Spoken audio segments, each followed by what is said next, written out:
welcome to another episode of Witch Hat Chats, presented by the ever-moving We Rise Temple, the Laughing Holistic Center, and the Moonlight Potions and Charms, known as the Witchy Ones. I am your host, Nikki Kirby, and we got our co-host, Miss the Fabulous, the Marvelous, and she is actually sweet, just to let you know. And I know that's something that she doesn't want everybody to know, but she can be sweet. Miss Pamela Maxwell Griffith. Hey, Pam. Hey girl, what's up? Nothing much, honey. What's going on with you? Not much, but I hear we got lots of stuff coming up. Oh, yes, we got so much coming up. So for guess what? Guess what, Pam? Do you know what's around the corner?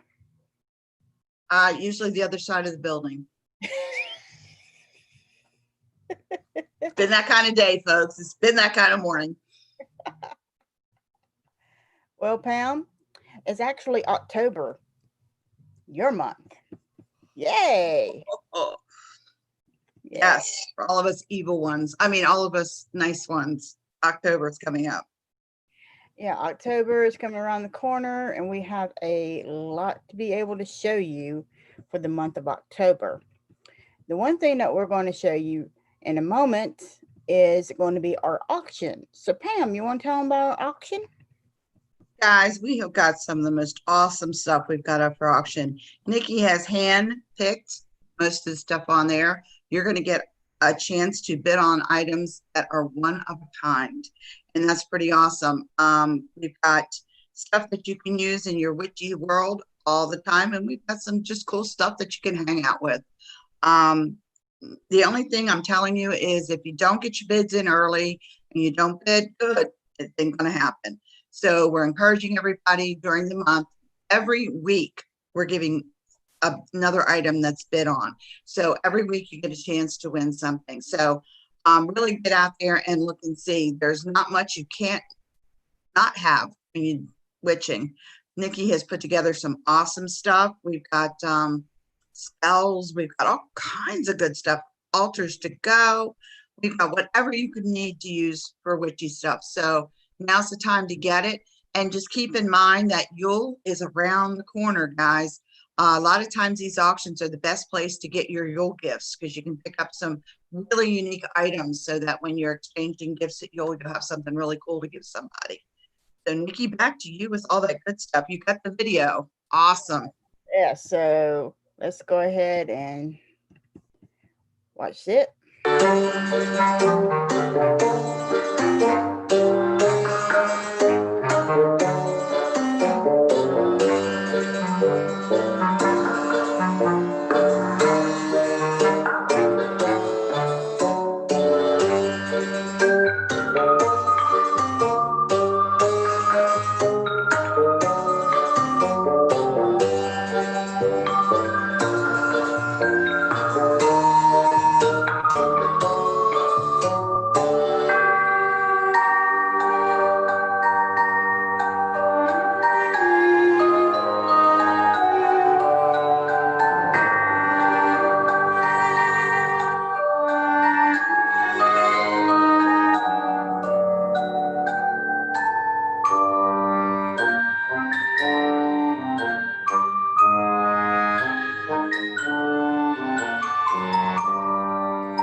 All right. Those were awesome. Awesome. So if you want to get in your bidding now, go to our website and it will give you more details about each and every item and plus how much the bids are at currently. And if you want to bid, it also gives you the information on how to email us with the item that you want to bid on and also how much. So, Pam, what is happening at the ever moving We Rise Temple? Oh man, October is a busy month for everybody, but we've got a really special October coming up. We're having our men's green tent. This is something awesome. Ladies, get your guys involved in it. It is a wonderful thing to do. It is October 3rd. Chad does an awesome, awesome job with it. And it's 9 o'clock on October 3rd. Have your guys sign on. So then following weekend, then you get to sign on with us for our red tent. Remember, our red tents are super special, and we talk about everything and anything, and it's real important to have that conversation and that connection. Well, coming up October 1st, guess what October 1st is? Has to be full moon because we have a full moon on Samhain. So make sure that you guys tune into us October 1st, 9 p.m. for the first full moon ritual of October. So I'm saying it's getting jam-packed already. But you can look on our website to get all the information. And I just want to plug the Corellian Psychic Fair. It starts October 1st. They have jam-packed October, really tight. Then on top of that, Nikki is like on overboard, and she is doing some awesome classes. She is doing also doing some readings, some tarot readings. We have tarot readings going on. She's also involved with another special meeting that she is teaching at, and it's the Collective Witchery Summit. And Nikki, you can tell us a little bit about that, because that's a new one for me. Yes, as Pam says, I'm going to be appearing at the Collective Witchery Summit. It's 5 days with 15 speakers speaking on a variety of topics. It's for witches of all ages and experiences, ranging from the beginner to the witchpreneur. Ed Hubbard will be one of the speakers.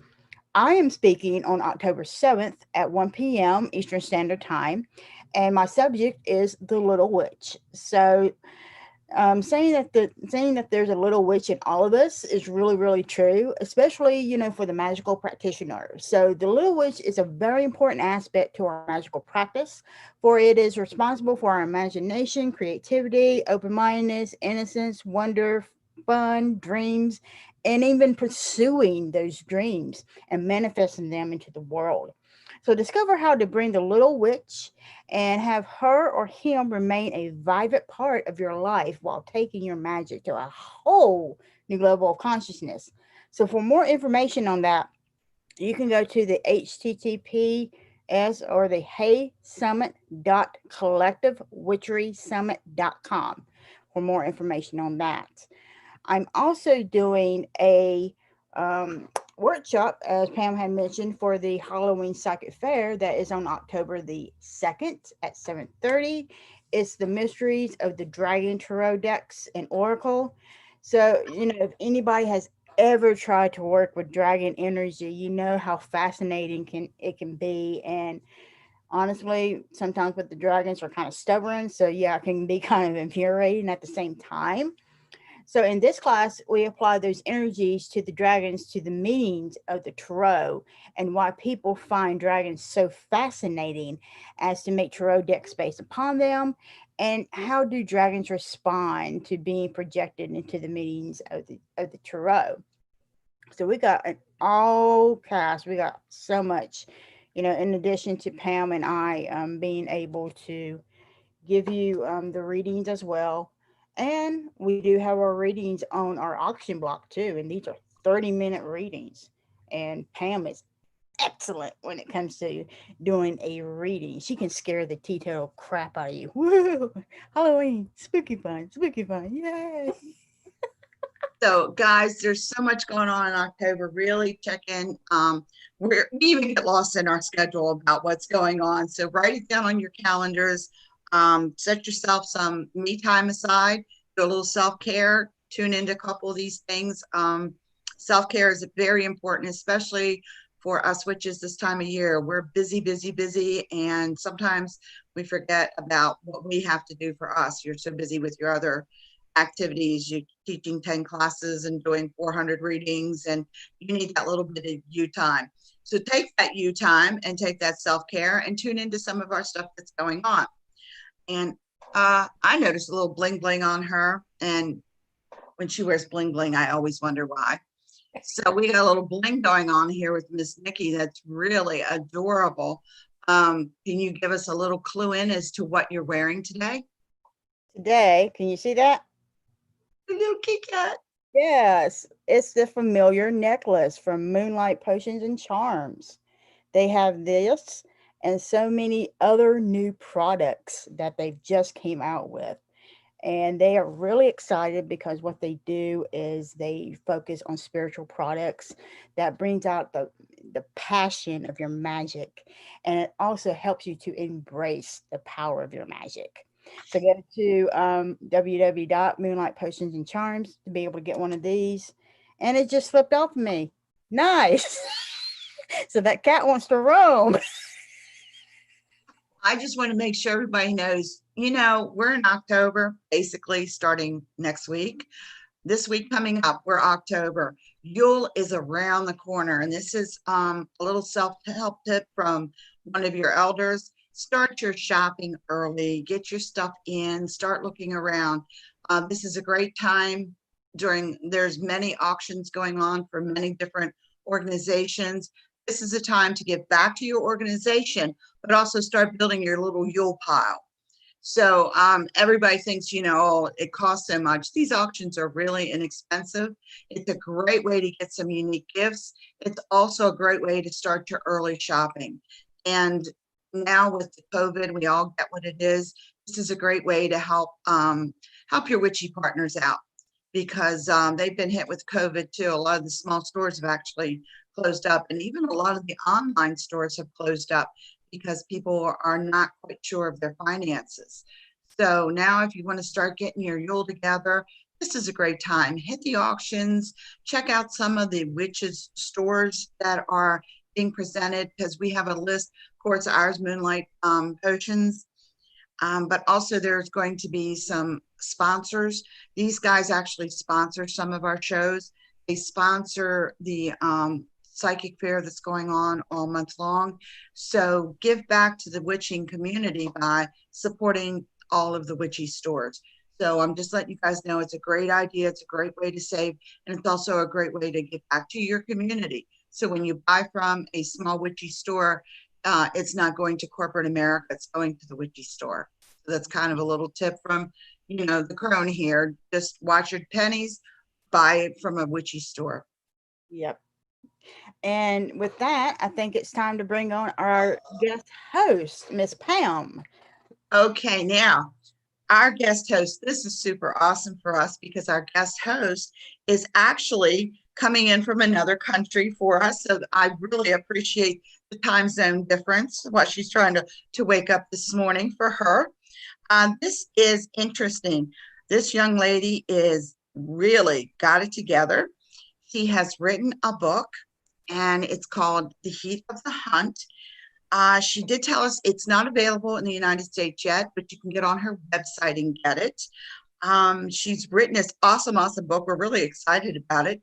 And she's an artist as well. So the writer of the Heat of the Hunt trilogy, we are proud to present Helen J.R. Bruce to our show. Thank you, Helen, for braving that terrible, terrible time zone change and joining us. Hello, thank you for having me. Yeah, I'm so glad that we're able to get our time zones together, because it's like what, Tuesday for you or Monday? I'd love to know what day it is. It's Sunday and it's 6:15 in the evening. Okay, so that's awesome that you could join us. I know it's a challenge with time zones occasionally, trying to remember what day you're in and what time zone you're in. We have enough trouble in America with that.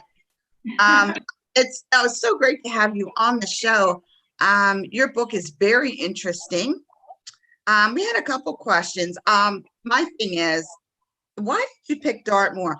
When we read in America about books in England, everybody pictures England as foggy, looking like the Jack the Ripper novels type things. And I know it's not. But you picked Dartmoor. That's interesting. Why would you pick that for your novel? So, Dartmoor is a place I visited many, many times, and it has this amazing magical draw that once you visit, you will want to keep coming back. but also it's steeped in so much folklore, so many stories. Arthur Conan Doyle actually based Grimpenmire in The Hound of the Baskervilles on Dartmoor. And Dartmoor genuinely is that what you imagine maybe. The mist comes down in seconds. It's a wild landscape where you genuinely could still get lost and not be found. So there is a great mystery to it, as well as it's very beautiful.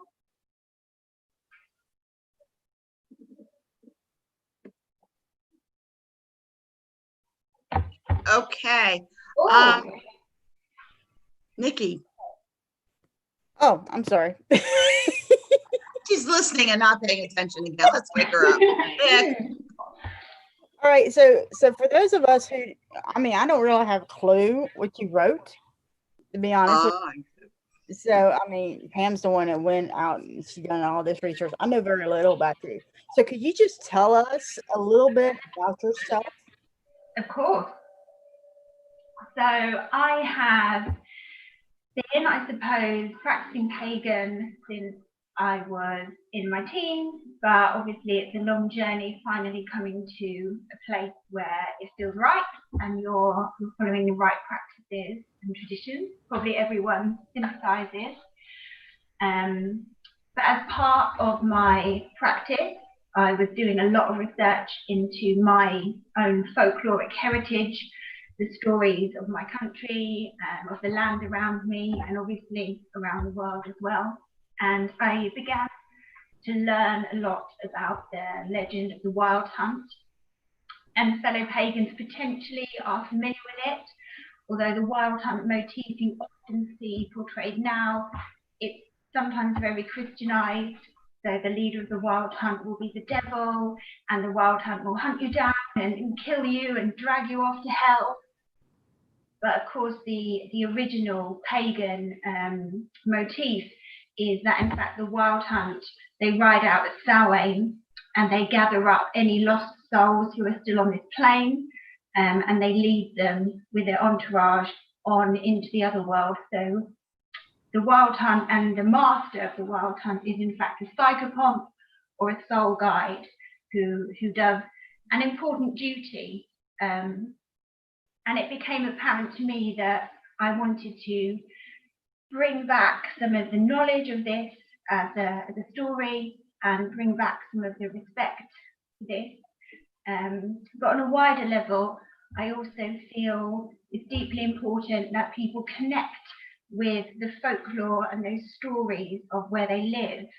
I mean, these stories are in our bones. They were told by our ancestors and they helped them make sense of the world and everything that happened to you. So my writing is a collision of true, real folklore that you can research, you can visit all of the places in my book, but it's that also collided with a fictional story to make it easily readable and easily digestible for people who are perhaps new to getting to know their local myths. Oh, awesome. No, I really did enjoy that, and you're right about the wild hunt. Today is just not my memory. Okay, so the wild hunt, because yeah, that's what they're saying now. It's like I think I read in one of the books that Pam and I were talking about yesterday. This book, it said that the wild hunt was basically if you were out and on Halloween Eve, and the wild hunt occurs, that it doesn't matter whether you're dead or alive, it's going to grab you and pull you down to hell. And it's like, no, that's not what it is. It's a little bit different than that. So, I'm kind of glad you're able to base that within to your storyline and everything. So most authors, they kind of put, whether they're doing nonfiction or fiction, they kind of put a little bit of themselves in there and kind of based it on, things that they have come across, situations like that. Is that true for you? Yeah, definitely to some extent. I mean, I wanted the book to feel real in a sense, even though there's fictional elements. So all of the places mentioned in it I visited. I've been there myself, and I mean some of the strange experiences that one of the main characters, Gemma, has as she begins to learn about why she is crossing paths with all manner of strange things, including the mysterious master of the wild hunt. There is, some insight from my own spiritual journey, in a very light way. There's certainly no sort of religion sort of shoved into the book, but there's an idea of that journey of understanding things around you in the world that perhaps scare you at the beginning, but as you get to know them, you realize they're important. Awesome. Pam, you're muted. Pam, you're muted. We're unmuted. Yes. I know a lot of authors, when they write, they kind of sit down and they have sort of a ritual they go through. Is that how you do? You like put it together, or how do you write? I'm gonna give away my secrets here, although the secrets aren't actually mine. Obviously, I do a lot of reading as well. One of my favourite authors is Terry Pratchett, and he had a system when he worked full time, because I work as well, that he would write 400 words every day. And that doesn't seem like a lot. You can do it in half an hour, maybe an hour. If you do that every day, that's nearly a chapter a week, which has meant the first book, although I did all the research and the visiting the sites, took 10 years to write, whereas the second book, I've almost finished it in 1 year. So the ritual is the discipline of the 400 words every day. Wow. So we do have a second book we can look forward to? Yes, Lie of the Land, touch wood, depending slightly on the editing process, should come out this winter. And then there will also be a third book at some point. Oh, now you're tempting all of our audiences. I love trilogies. It takes the story beyond where you have this questions, you read one book and then there's nothing, but that's really cool. I love that. Yeah, that's really awesome to be able to do that. So I know that you're part of a storytelling group. I was seeing on your website. Can you tell us a little bit about that? Definitely. I mean, probably as you're all aware, the pandemic situation has put pay to all live storytelling this year. Normally, me and my other storyteller would have been out at festivals, events, telling stories live around a campfire, but we'll have to wait till 2021, I think. But I mean, the storytelling is another extension of my life mission to bring folklore back into the modern consciousness, back into normality, not just something that is considered sort of like a bit of a niche interest. But we tell live oral storytelling, so it's not written down anywhere, it just comes from our mind. We memorize the tales, they're slightly different each time. And we've done that even at big music festivals. So it's a real, our mission, I suppose, is to bring this live storytelling back into mainstream events, which we started to do and hopefully will continue with next summer. So what got you into this? I mean, did you start out doing the live storytelling, then writing, or was it reversed? My dad was always a storyteller, and he does do guest storytelling with us still, even though he's 80 now. So I always grew up with stories, spoken generally. But I was working on the book. I was probably halfway through the first book, or even 3/4, before I then began the live storytelling in any kind of professional way. And it was just a natural transition. We kind of began to be asked to do it for a couple of events, and once we did a few more people asked us. And it just, to be honest, it felt like a natural transition. They're all sort of just slightly different ways to share the same energy of the story, whether it's through the written word or through spoken word. Awesome. That's interesting.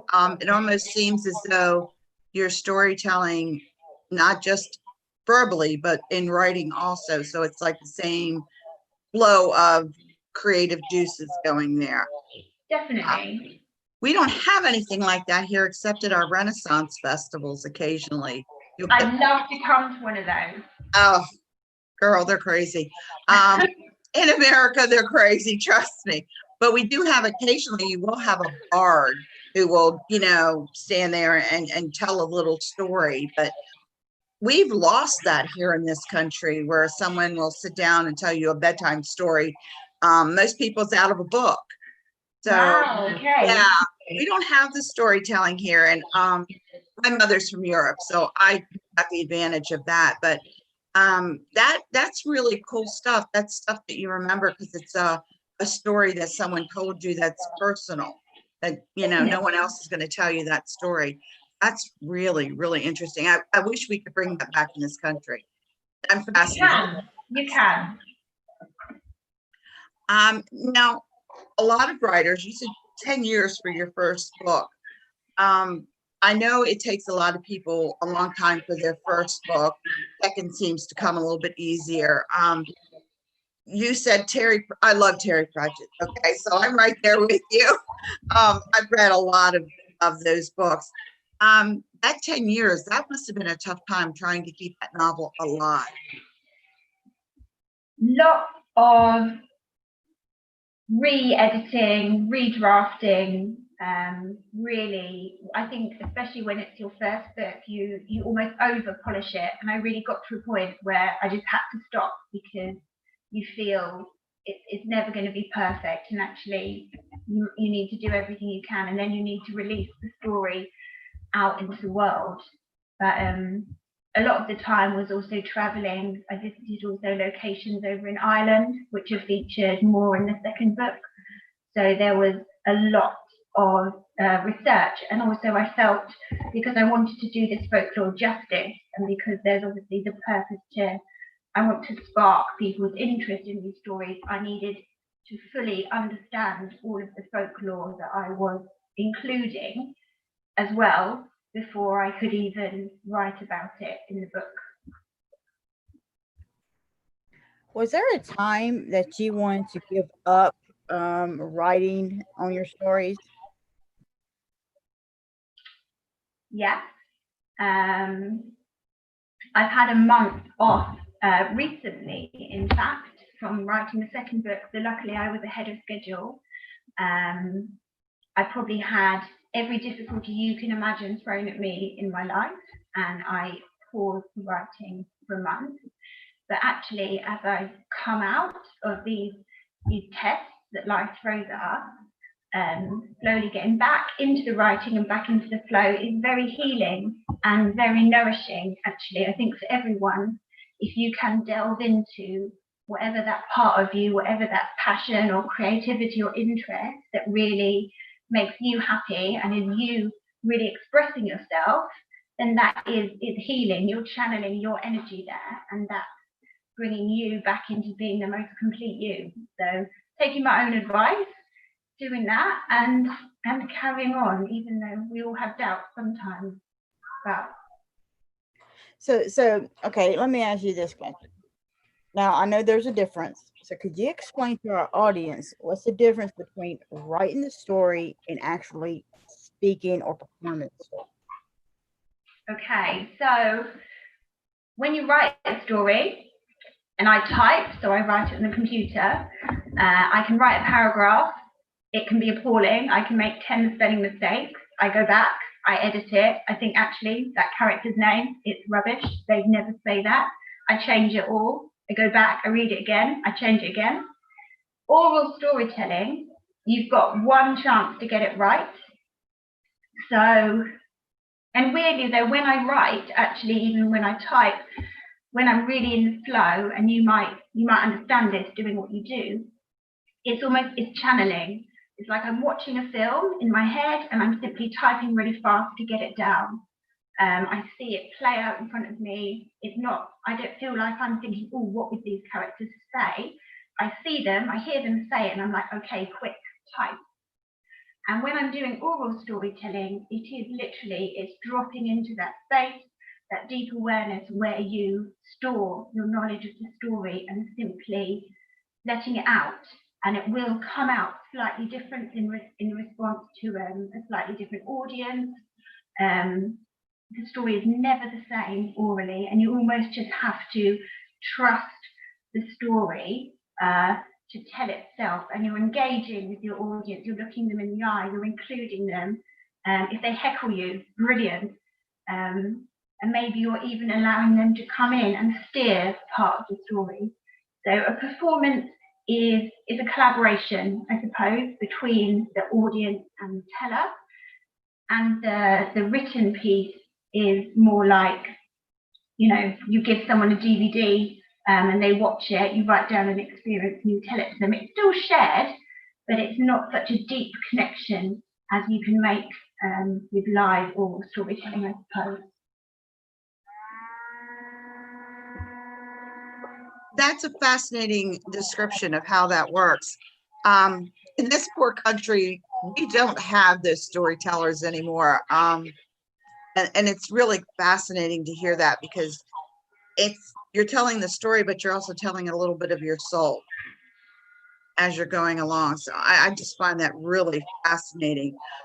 In your book, I just love the fact that you actually went to these places to really get the feel. You've got the actual names of places, where the one was the snack van. You actually got the name of it, and it's like, I love that when an author does that, because you go to that place and you feel like, oh, I know that place, I read about it. So yeah, I love that. I was really fascinated that you actually went to all that trouble. And you said for your second book, now you're in Ireland a lot to gather there. Tell us a little bit about why you went to that length to bring that into your books. I think it goes back to, and there are other authors who've done it previously. I mean, taking again, we love Terry Pratchett, so we'll speak about him.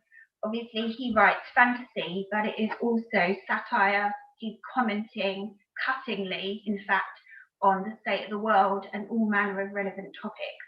So he does, in an extent, clash fantasy and reality in his work, and I think that makes him so profound.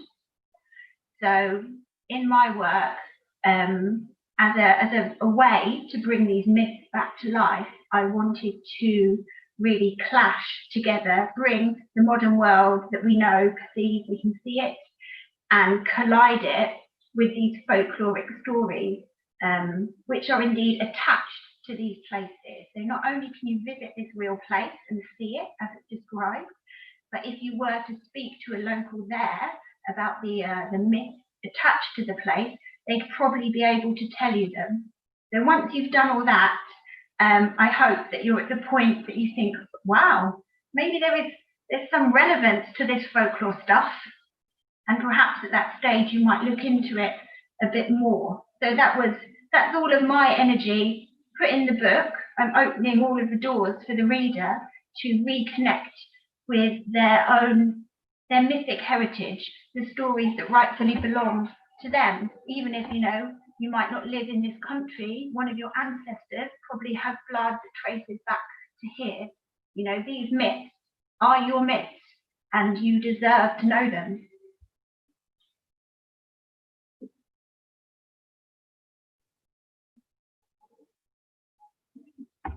Nikki. Ma'am? Okay. Live TV. I know. Don't we just love live TV? We do. I think that's the reason why our audience loves us so much because we don't care. Oh, so um, for somebody who hasn't been over to Britain and Ireland and everything, most Americans think, okay, you talk about the British Isles, or you talk about Ireland, or you talk about Scotland, and they're all the same thing. Now, I know that they're not. So could you kind of mention what is the difference between, for example, the British Isles and Ireland, or the British Isles? What is kind of the difference between all of them? I suppose the easiest way to explain, and I've been to America actually, so I have a small understanding. When you travel between different states, so I've been to Los Angeles, I've been to Nevada, I've been to Texas as well, and the landscape is noticeably different as you move through the different states. So what you'd find if you drove all the way up Britain and you went from England up into Scotland, you would notice the landscape will change. There's a lot of, it becomes more mountainous, it's far colder up in Scotland, you start to get pine forest. Again, Ireland, they say 40 shades of green, and it is, I mean, it's lush. You go over there, they call it the Emerald Isle because it is just so green. And I couldn't, you literally, you have to see it. It's just verdant, it's beautiful. But then also you come down to places like the moors, and they will be rolling hills that are quite barren. So you'll have like low heather and gorse, there won't be many trees. So the landscape, the temperature, and of course the lovely local accents would be noticeably different as you move through.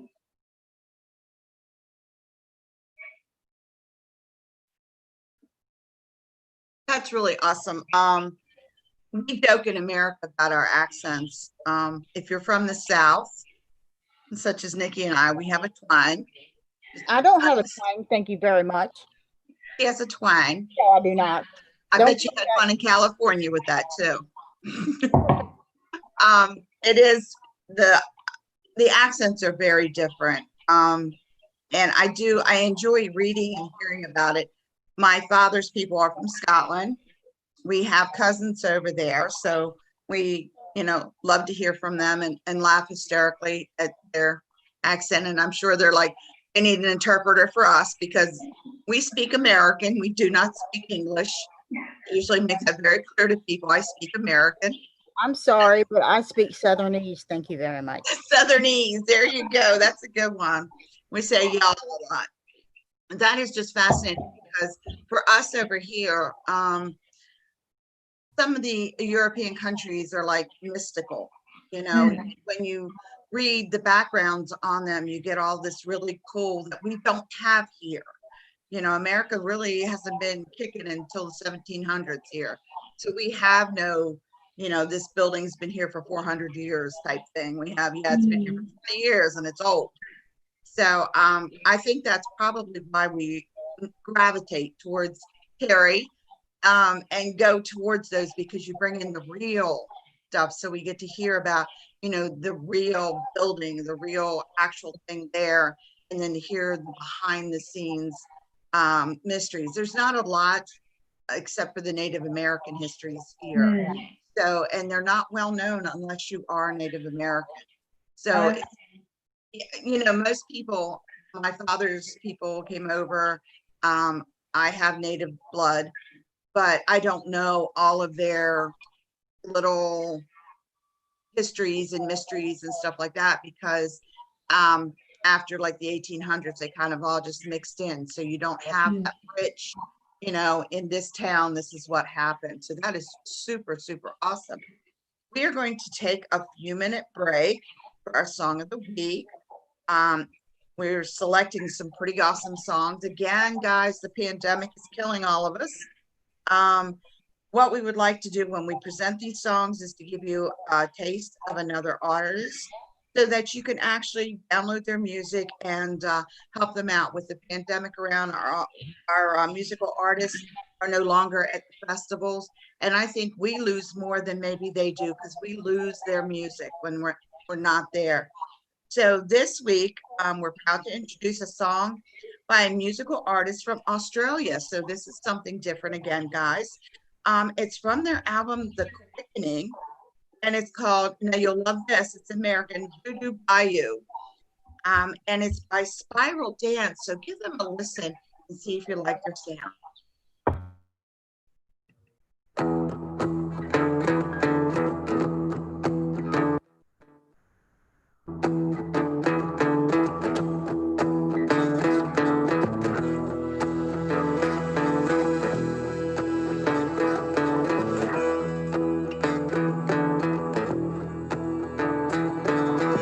Long River Road, she is shrouded in mist. Dances the voodoo from the bone she has blessed. Cursed be the man who has darkened her grave. Cursed be the one who made her his slave. And the Spanish moss is dripping from the oak and tree boughs. She is dancing in the veil between here and now.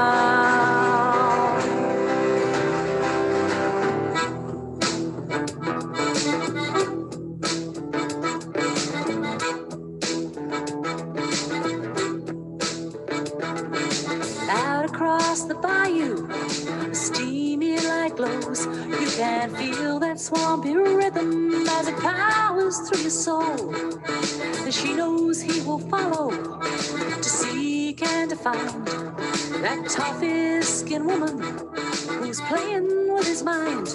And there's secrets in the hot night air sending shivers down his spine. And knowing in that watchful gaze of dark eyes so fine, she calls upon the boca to paint his skin black.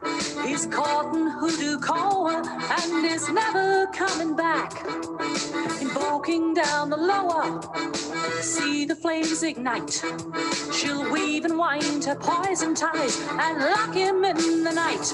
Trapped inside the murky waters was a price he had to pay, as the Mississippi levee throws a shadow across the way.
Nikki Kirby. You may recognize my voice from Witch Hat Chats. It is a privilege to be participating in the Halloween Socket Fair. The entity known as death is a universal constant that is often misunderstood. It comes in various forms, and we experience it on a daily basis. Discover how to tap into this powerful magic to transform your life in my workshop called Death, My Friend, My Ally. To register, please visit www.halloweensocketfair.com, and I look forward to meeting you. Have an amazing day.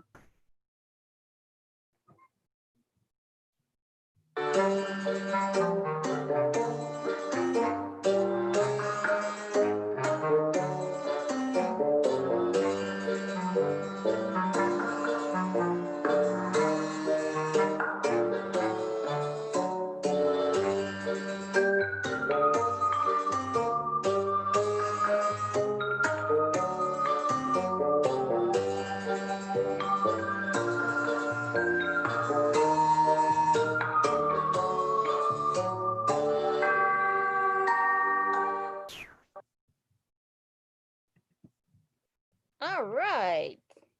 That was awesome. Welcome back to Witch Hat Chats. I am your host, Nikki Kirby, and then there's the lovely, lovely Pamela Maxwell Griffith.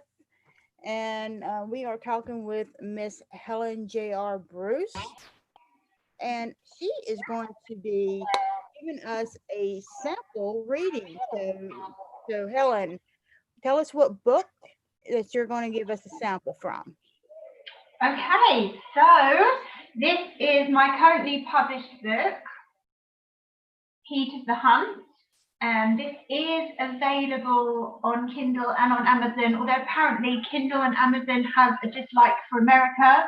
I don't know why, but if you go onto my Facebook page, which is Facebook/Heat of the Hunt, you can message little old me directly and I can post a signed copy anywhere in the world if that is what you so desire. So I'm going to read you a little extract from here. Are you ready? Yes, we are. Yes, so ready. I'm going to have to give you a tiny bit of context because we're literally just going to go in the middle of the story. So we're in a pub in Dartmoor. It's called the Plume of Feathers. It's real. You can go there. It's quite a cool pub. Our main character is in here. They're in here with Mike, who is a storyteller. He's also slightly crazy. And with Gabriel, who is indeed the mysterious master of the wild hunt. But he can pass as human in a pub when needed. But as you probably imagine, the evening in the pub isn't going to go very smoothly. So, without further ado, a howl ripped through the air outside. Drinkers turned their heads in surprise, and the barmaid squeaked and scuttled into the kitchen. The barman, who had bought the fake beast skull from the internet, looked to have his hands clasped on something hidden behind the bar. Mike sat bolt upright. The devil's dog, he slurred. There was another howl, followed by a scratching at the pub door. Claws raked against wood, and Gemma heard it splinter away under each renewed attack. Gabriel was on his feet, and his knuckles had turned white where he grasped his chair. Get back, he told Gemma. She could hear snatches of conversation from around the room. Some people were afraid, but others were excited.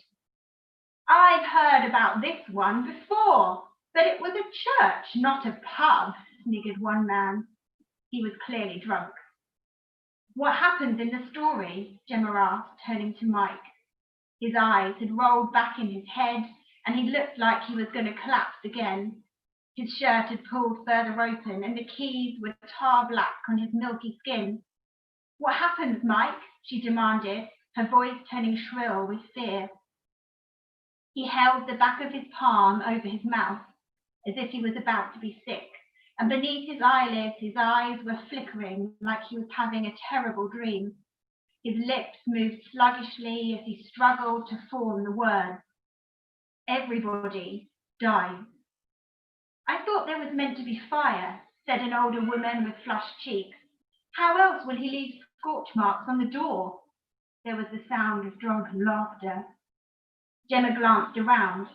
A group of sensible people had backed away towards the bar, and the barman was slowly filtering them through into the kitchen. She guessed that they were the locals.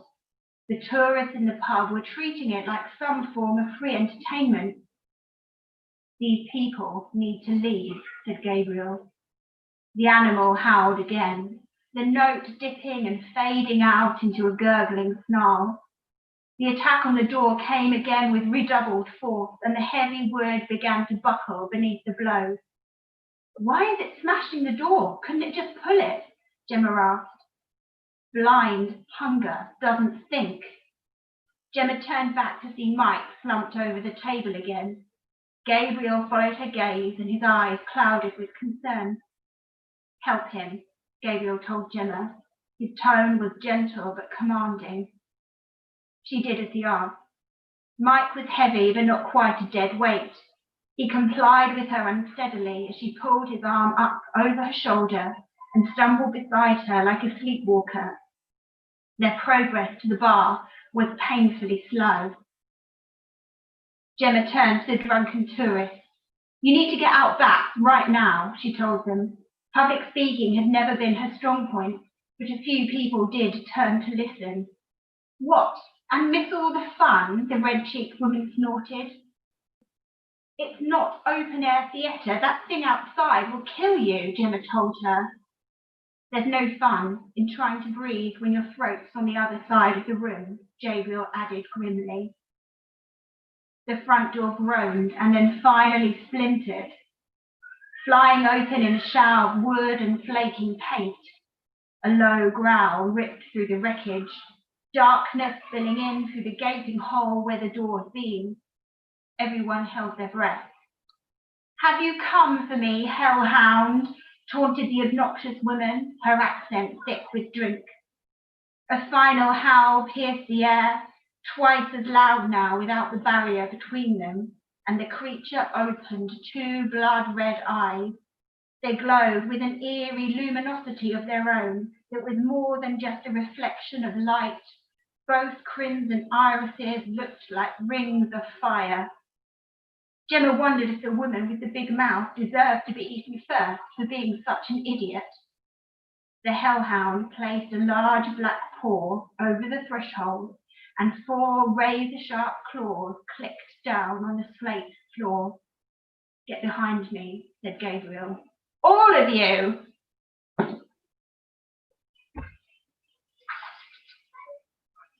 Wow. Wow. Oh, that was awesome. I love that. I was right there. The whole scene is based on a real piece of folklore about a church, an attack on a church by a supposed hellhound in Suffolk, right the way down to the scorch marks on the door.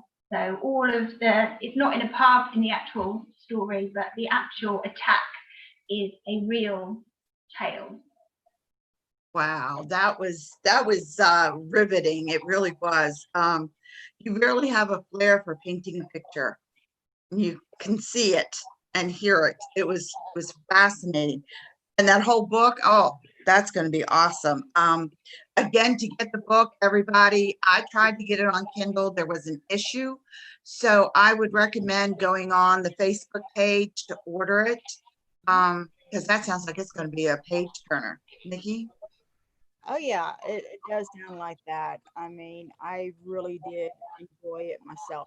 And I'm one of these people, I'm very picky about what I read. And I don't read a whole lot of fiction anymore. But I would read that. That sounded amazing. So when you're writing, are you having like fun as you're writing? Is this something that you're really getting into? Trying and because I know one thing about writing is that you have to describe everything for the person. because they can't Yeah. see your head, and it's not on TV. So is that kind of difficult for you to be able to like, kind of describe, that portion, or do you just describe certain other things and then allow the person who's reading it kind of put their little imagination to it? I mean, there's definitely a balance, isn't there? If you literally describe every tiny detail, I know some people find, say, Lord of the Rings very tough going now because it's a slightly older style of writing where literally every single thing is described. And I mean, it's great work. I love Lord of the Rings, but it's heavy going. So it is that balance between suggesting enough that the reader gets a full image of what's happening, but also allowing that space for them to make it their own as well. So for their imagination to fill it in, which I mean, J.K. Rowling does quite well. You really get a good picture with her writing, but she does allow, especially with her characters, she doesn't give really detailed physical descriptions, which is actually quite empowering for the reader who can bring an element of themselves to the writing, which I think is positive for their experience, isn't it? It is. It really is. Like you were saying with J.K. Rowling, I remember reading her first book, and I remember getting so upset by the way they were treating Harry that I threw the book across the room. I literally threw the book across the room. And I'm like, I'm not reading this anymore. I'm sorry. This is pathetic. I just wanted to smack the author, okay, and the ant, and even the little brat, okay. That's what I wanted to do when it first came out. But I eventually picked it up and I really did enjoy it. So it sounds like do you kind of draw from her as one of your many points of inspiration? Definitely, like I've read and really enjoyed all of the Harry Potter series, and certainly I I've crossed paths with her in a way because we've obviously researched the same folklore. So Sirius Black and the Grimm. I mean, the Grimm is a black dog manifestation, which through various channels is sort of linked with the Wild Hunt in the fact that, black dogs are often, they're said to foreshadow death, but also there's a bit of mix in the mythology. They're also guardians of souls. So there's this complex mythology around the black dog, and it's awesome, even that she just used the name. The Churchyard Grim is a specific black dog manifestation, and the fact that she used the Grim, even in a simplistic form, in The Prisoner of Azkaban is that gateway, isn't it? Someone reads that little bit and then they think, oh, maybe I'm going to look into that. And then that's when maybe they take the time to read the original mythology around that. And that's brilliant. A lot of authors I know take their characters from people around them or someone that looks like someone. Have you taken that liberty and captured a few of your family members? I often think about this, and there are a couple of characters that are based a little bit on friends, but there's no one character who is, completely someone. I go through life collecting. So even if I see someone with an interesting mannerism, on a train or something, I'll collect that mannerism and I'll maybe use that in a character. So they're all a real mix. And almost because, characters in films and in books, they do have to be that tiny bit larger than life. And so generally, if you just copied someone they wouldn't quite have everything they needed to survive in a story, I think. That's pretty cool. I know a lot of writers will tell you, I know several authors in the United States who have written fiction, and they're like, oh, when you read it, it's almost like if you know them, you know who that person is.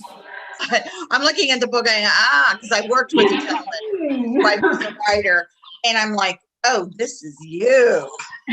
Your wife based this right on you, dude. And he's like, you really think so? And I'm like, oh yeah. I guess we would notice the mannerisms more than he notices his own, but she had based one of the characters on him, and all I could do was laugh when I read it. I mean, we are all fair game to the writer, you know. We are all fair game. That's what they say. We're all fair game. So that ought to be interesting, though. I've always admired writers. I'm not someone who can put my thoughts down on paper very well. And I always find it fascinating that there are certain authors, and they don't have to be very world famous, but they capture that little part of you for some reason, and you resonate with that. Hearing that part of your book, it was like you set the scene. We were there at the scene. We were almost watching the scene as it was playing out. Now, is that something that you consciously set out to do, or is it just what happens when you're writing? I mean, it's certainly something I want to do, definitely. But I'm I'm really blessed, to be honest, that, as I said, when I write, it's almost, I see that scene, I tune in, and it's almost like I am simply channeling the story. I'm simply a way for the story to get into the world. You know, if the story couldn't use me, it probably used someone else. The story wants to be told, and I am simply the conduit. So it's almost, I can't really take the credit, to be honest. The story wants to get out there, and that's how it comes out. So when the pandemic's over, are you going to be putting out any of these stories that you have written? I do dabble in some short stories based on folklore. So I've done a few bits on the radio, a few short stories on the radio. I'm hoping that next summer we'll go back to doing live storytelling. But also I'm hoping to do a few more, I think, recordings of some short stories and actually get them out on the internet so that, you know, people can have something at least. Because, I mean, it's wonderful to read the words on the page, but so many people, and me included, really enjoy sort of like a visual to go with it as well. So I'm hoping it is something that even if I don't do it in the way I have been, I find maybe a slightly different way to still share that. So do you find that adults or children are more likely to enjoy your story? Do you know what? It's wonderful. There's a real mix. So when we do live storytelling, it's normally a complete mix of ages. And the great thing is loads of traditional folklore is funny and or a tiny bit rude. And you can tell myths in a certain way that will have the adults really embarrassed and laughing, and you can make them act things out, which is absolutely hilarious. And obviously the children will be laughing along, but you'll also have all the adults laughing.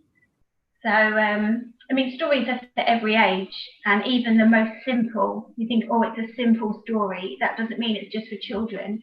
I mean, the simplest of stories can still have a really profound message for us as adults, and are worth engaging with. And I think people maybe slowly, very slowly, are starting to get that again. You know what? Pam and I, we love what you have read, and we believe that our audience is probably thirsting for more. So could you give us another little quick little segment? A little tiny bit. How many minutes have I got? Are we thinking like a 5 minute? Yes, a little bit more. Do you know what? I'm going to open the book randomly, and we're going to see what we get. I mean, this is a risky strategy. Divination time, yay! Okay.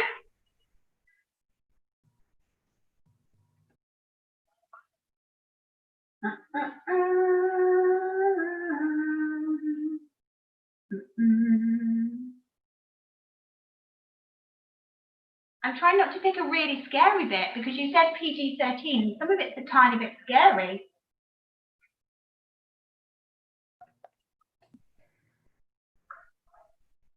Okay. I'm going to have to give you some context for this bit again. Basically, the baddie in the story is a human necromancer.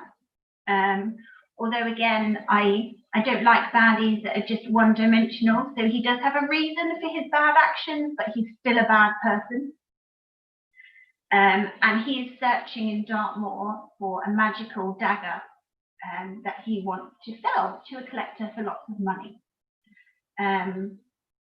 But he's also murdering people in order to feed his undead minions, so it's a problem what he's doing. So Gabriel and Gemma, with the help of the Wild Hunt, are going to stop him, they think, because, you know, he's a bad egg. So this is a little extract from just after they've killed the necromancer, not to give everything away, but you probably guess that the baddie does, you know, get dealt with.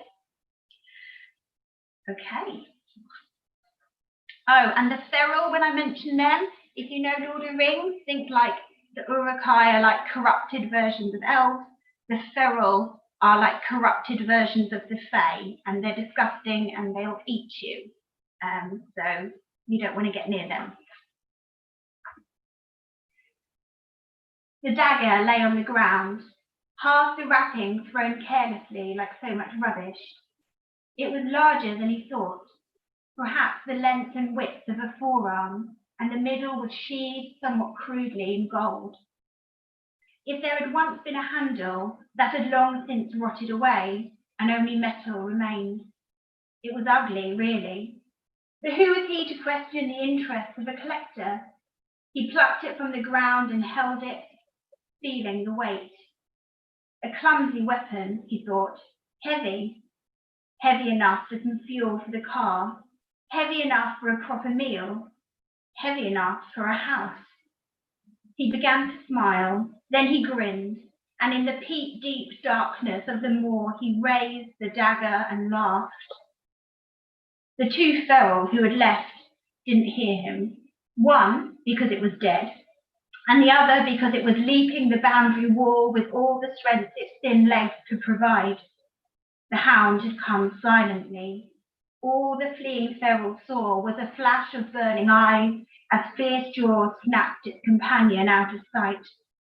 It wasn't upset by the loss, but it was very keen to choose a different fate.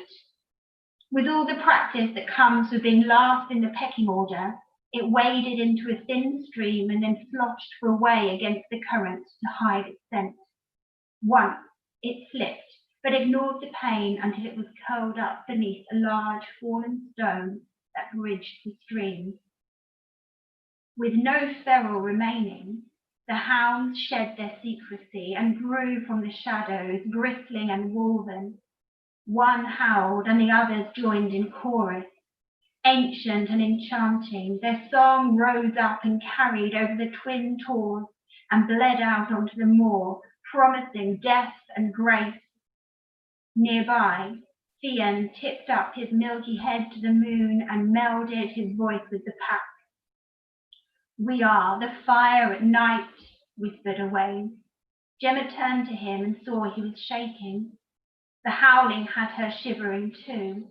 It inspired a primal fear that no progress could extinguish. "We are the firstborn sons. We are the flame that cannot die," Owain said. There was the hollow beat of hooves on turf, and then Gabriel's horse cleared the outer ring of stones. It landed and cantered on without slowing, directly towards the undead. "We are the stewards of the ways. We are the cleansing blaze," said Owain. Gabriel spurred on his mount, loosening a little more flesh from its ribs and extended a clawed hand.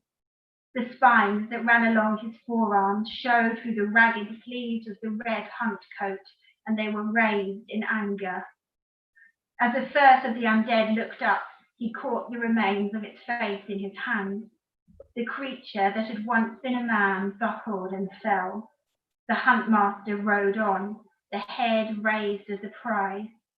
The other undead were slow to react, and Benjamin's commands came too late. Aimlessly they bumbled about, and Gabriel cut them down.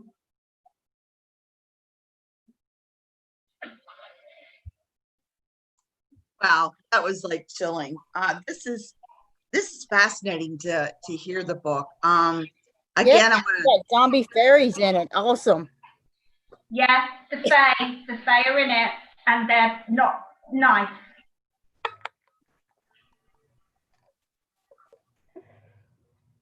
Pam, you there with us, honey? You kind of froze. Pam. Oh, Okay, when Pam comes back,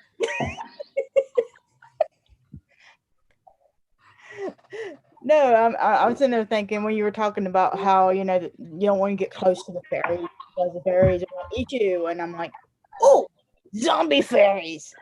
Yeah. basically, the feral are pretty much, yeah, sort of zombified fairies, and they live out in the wild. And if they catch you, Mm. All right, so that should be a little bit fun. Maybe you can do a spin-off just on zombie fairy. And call it zombie sounds, sounds amazing. I know that would probably sell in America. Yeah, literally just zombie fairies, and just, you know, keep it simple. Well, there that comes to our time with you. And you know what, Helen?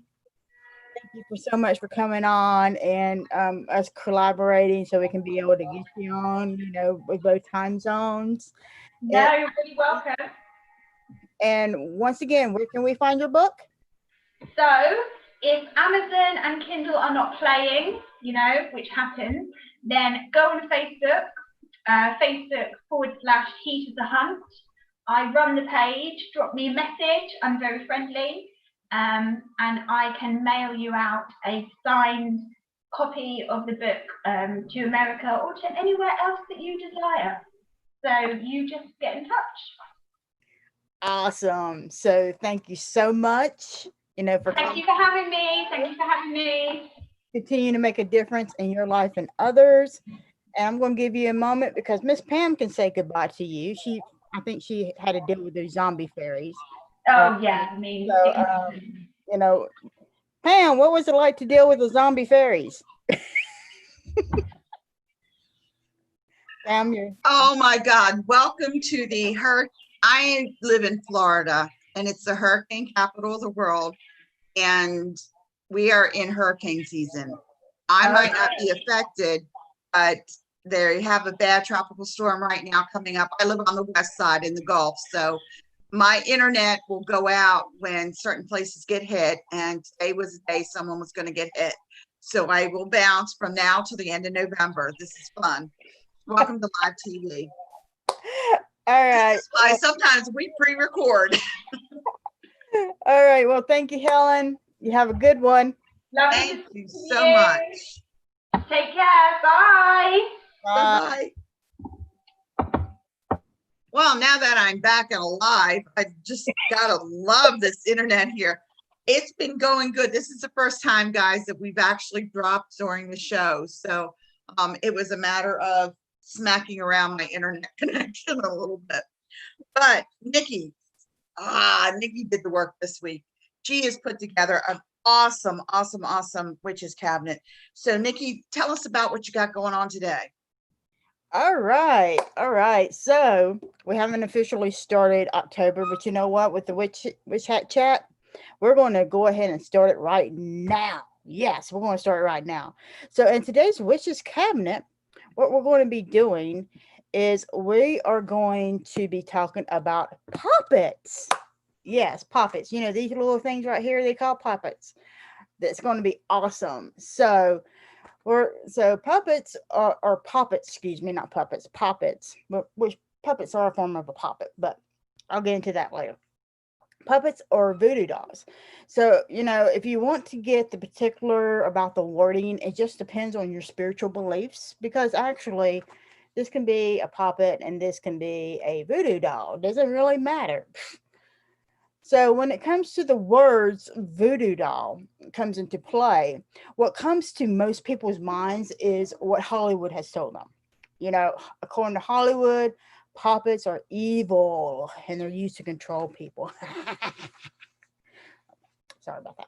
No, I'm not. Okay. Anyway, I believe the best and most hilarious Hollywood scene of a puppet was in the 1987 movie Witches of Eastwick, where the three witches were trying to get rid of Jack Nicholson's character, Daryl, who just, happened to be the devil.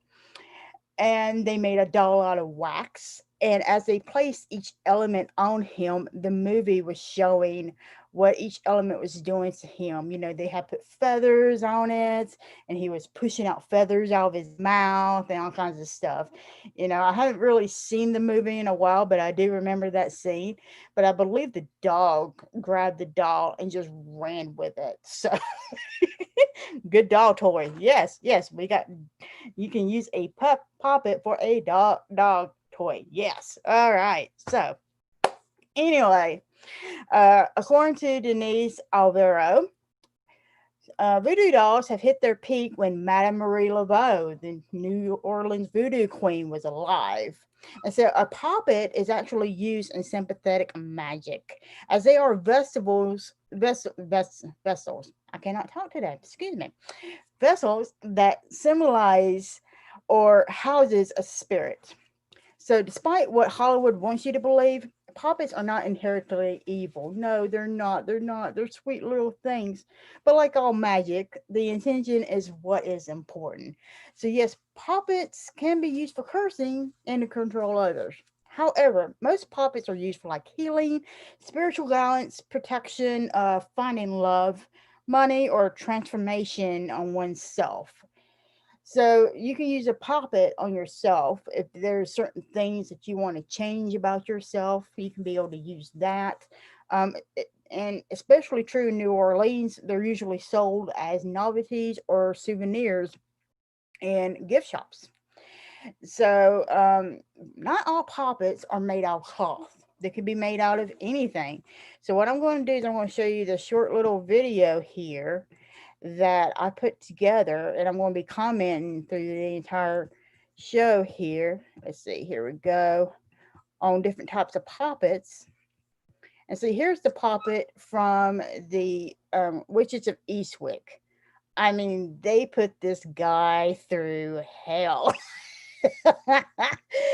And, like I said, if you can go and you look at the movie, you can see that. Now, this one is made out of rope, and it's from Crowley Moon. When Denise does hers, it does them fine. And then, of course, we have our puppets, like we make for Maybon, and we make for other types like Mbok and everything. The ones that Pam was actually showing us, how to make on the Maybon edition. Now, Pam, this was not made by Pam, but I believe she can do a better one than that. So we're going to, see if she can be able to do a better one than that. I mean, that's really awesome right there. And then we have puppets that are made out of wood as well. So there, like I said, there was a variety of ways of being able to make a puppet. And we also have, see, I told you, I told Pam that we want to have a crochet puppet on there. So this is one of the crochet puppets. Isn't it cute? It's absolutely adorable. Yeah.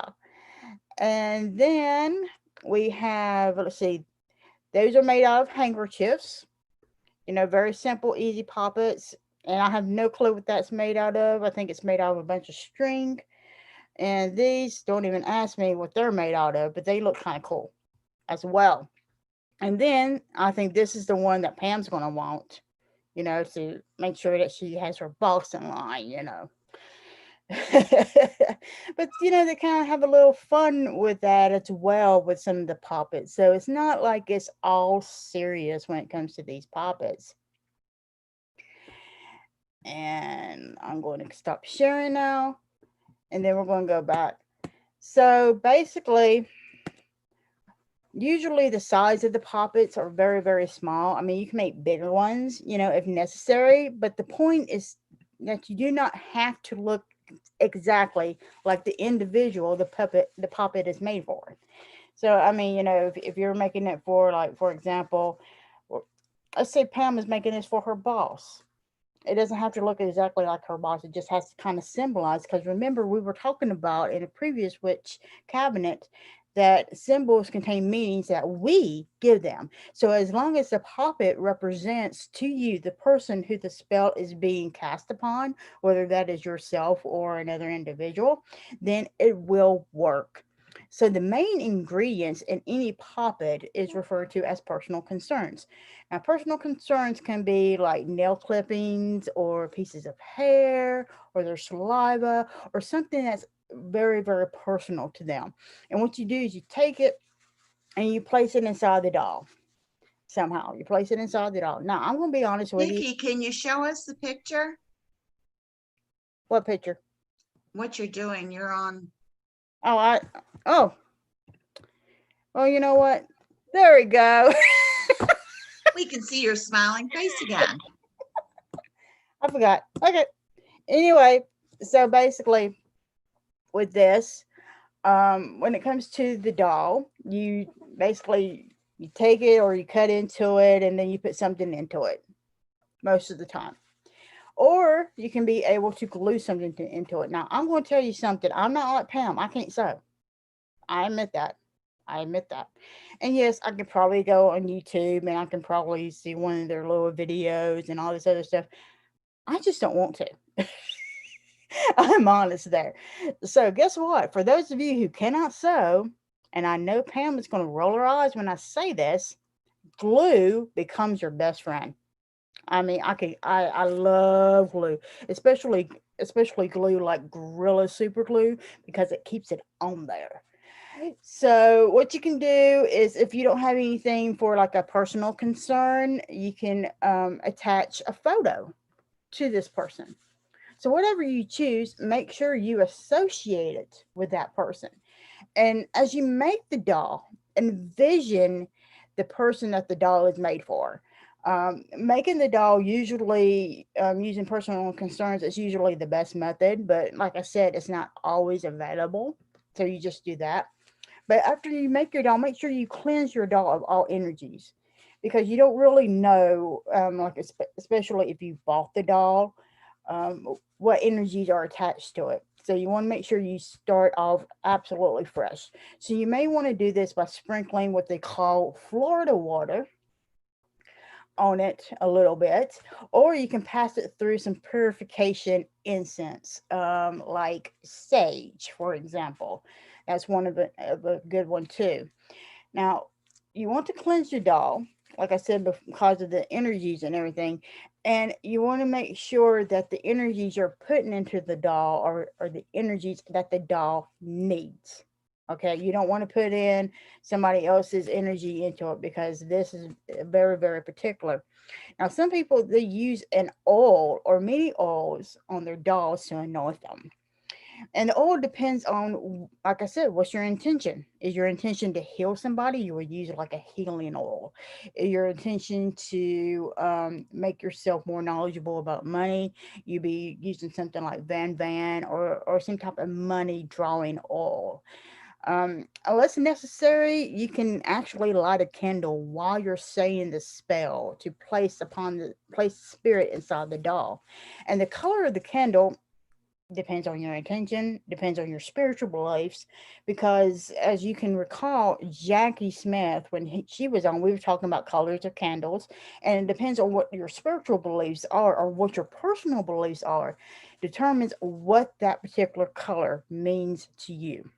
All right, so as you're doing this, you want to imagine the spirit being placed inside that doll and that the doll is coming alive. Because what you're doing is you're creating a living type of entity, spiritual entity in there.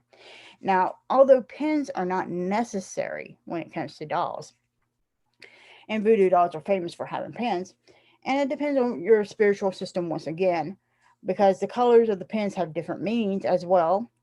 So, but while in some spiritual beliefs, a pen is just a pen, but as you place the pens inside your doll, focus on what you desire for that person who the doll represents. So, if you have like a green little pen and you're putting it inside, maybe inside their head so they can be able to have more knowledge in money, or you may want to put it into their pocket so they can be able to have more pockets, money inside their pockets, or be able to save something. Just depends on what you want. So people are like, well, how can you tell if it's working? Good question. How can you tell it's working? Well, what you want to do is, after you make your doll, you want to make sure that you put it in a lockbox and use it in private. All right, that's very, very important. You want to put it in some type of place where nobody's going to be able to see it or knows that it exists. That's the one thing you want to do. But be able to tell how it's working, you want to watch the person who the doll is literally made for daily. So look for any signs correlating to what pens you use if you use pens. So, for example, if you had used a pen wanting some more money knowledge in this person's head, then watch them and see, are they growing in money or in some form of prosperity. That can tell you if it's actually working or not. So, Moonlight Potion and Charms has a new line of voodoo doll kits. And so, what I'm going to do is I'm going to go back to sharing the kits here. And so you want to go to www.moonlightpotionscharms.com for these. Now, here's the first one. This is the one that I have been actually showing you right here. And it's the Voodoo Doll Spell Kit. And basically, it has everything you need to be able to cast that. And it's a fairly large doll. There's also many versions of it. So like we've got a miniature version of a healing spell for them, and then we have the miniature prosperity type thing for the doll as well. As well, when it comes to dolls, the Voodoo Queen Marie Laveau, she really did. She was really known for her dolls. So that could be also an offering. Even a doll can be an offering to an ancestor. Just think about that, because there's children out there and they used to be able to play with the dolls and so forth. So that is pretty much what our witch's cabinet's going to be today. So that is back to you, Miss Pam. That was pretty interesting, Nikki, because you're right. A lot of people do the Hollywood thing and they're expecting evil and nastiness and kind of what they do to us witches a lot of times. So it's very refreshing to hear that you can use them for good. Now we have them on Moonlight Potions and Charms, right? MoonlightPotionsandCharms.com. Make sure you guys check them out while you can. I think this would be a pretty cool thing to do with your kids. Seriously, especially the big white one, because you can really decorate that with some markers and, make it more personable. I really like that one. Yeah. And I'm really grateful for you telling us about them because, like most people, when it comes to voodoo, it's only what Hollywood has told you that you know about. So thank you for all that really good stuff. Okay, next month, I'm going to warn you all ahead of time. For us, it's Halloween every day. Every day. So the psychic fair is going to be every day. We're also going to we're returning with our guest host, Sir Ed Hubbard. Again, he's going to give us a little bit of info and insider information on the psychic fair. We're also going to be talking about all the cool stuff we're going to be doing for our witches cabinets, and our shows are based on Halloween. And we just want everybody to tune in and learn really what Samhain is all about. So it's not just trick or treat anymore. Yeah, that's actually true. And I'm really excited when our month comes up, because that's when everybody wants to know, what are we doing and how we're going to be doing it, and are we sacrificing the virgins again? Now, Pam, we stopped that. Stop that. Okay. I want to remind you on the air that we have stopped sacrificing virgins.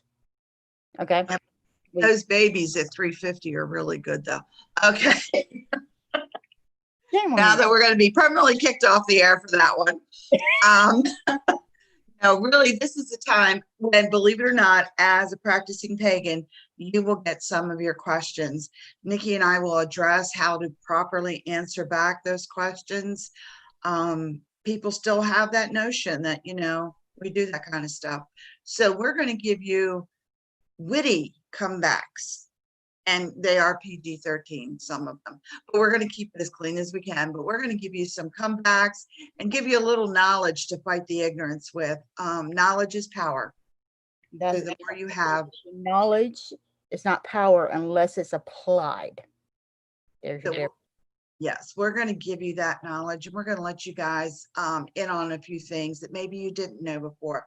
So seriously, if you have non-pagan friends and they're pagan friendly, this might be the best time to introduce them to what you do. Is this month, all month long on CEM Broadcasting, we are broadcasting a wide variety of classes, talk shows, quiz shows, seances, as well as witch chat hats. So I encourage everybody to tune in with a non-pagan friend, Yep. and educate them. And with that, we have ended for our come to an end today. So thank you so much, Pam, for co-hosting. You're awesome. Remember that. Thank you, Miss Nikki. And thank you, everybody, for watching. Continue to make a difference in your life and in others. And we will chat with you guys next week.